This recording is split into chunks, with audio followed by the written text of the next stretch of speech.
6 нови случаи на заразени со ХИВ вирусот на истокот. Годинава по еден нов случај се регистрирани во Виница и Свети Николе, додека најмногу 4 нови случаи годинава има во Штип. 3 од нив се дијагностицирани во Штипскиот центар за јавно здравје. Во оваа година имаме 3 ново инфицирани со ХИВ вирусот, повторно се мажи во возрастна група од 20 до 40 години и тоа преку повторно тој начин на пренос маж секс со маж. Во нашата земја најголем број од заболените се кај мажи и тоа кај маж секс со маж, па поради тоа сите програми од сега па натаму ќе бидат насочени, а тоа е програмата за заштита на населението од ХИВ и СИДА кон оваа популација, со цел да се намали бројот и да се редуцира инфекцијата. За да се редуцира и спречи бројот на ново заразени со ХИВ, како и бројот на заболени од СИДА, особено важна е достапноста на услови за тестирање. Секогаш треба да постои за секој човек достапност на квалитетни и ефикасни здравствени услуги и сервиси, а тоа значи дека секој оној кој што смета дека е изложен на ризикот од заболување, односно од добивање на ХИВ инфекцијата, да има каде да дојде да се тестира, значи да се дијагностицира таа инфекција и веднаш да биде ставена терапија, која што се означува кога антиретровирусна терапија, за да може да биде третиран соодветно и да не заболи од болеста СИДА и да не настапи смрт кај истиот.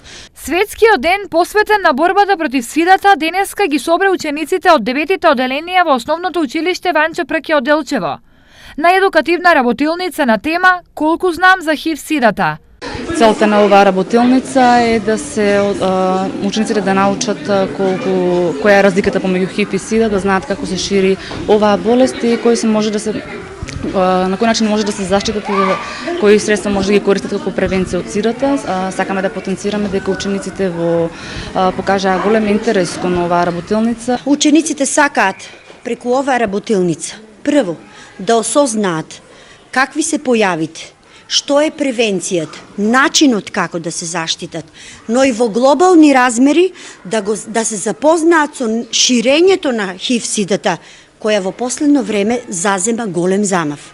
Учениците, освен презентација, добија и работни листови каде ќе треба да напишат што знаат за оваа болест. Овие работилници може да ни бидат од корист, бидејќи ќе дознаеме повеќе за болеста и како можеме да се заштитиме од болеста. Ние со оваа презентација имаме со цел да дознаеме што е СИДАта и како може да се пренесе.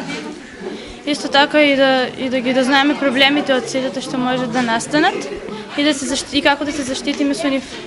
Статистиката за болеста во Македонија потврдува дека таа е наша реалност. Во Македонија годинава се регистрирани 39 нови случаи на ХИВ позитивни. 4 од нив се заболени од СИДА, а 35 се носители на ХИВ вирусот. Сите 39 се мажи.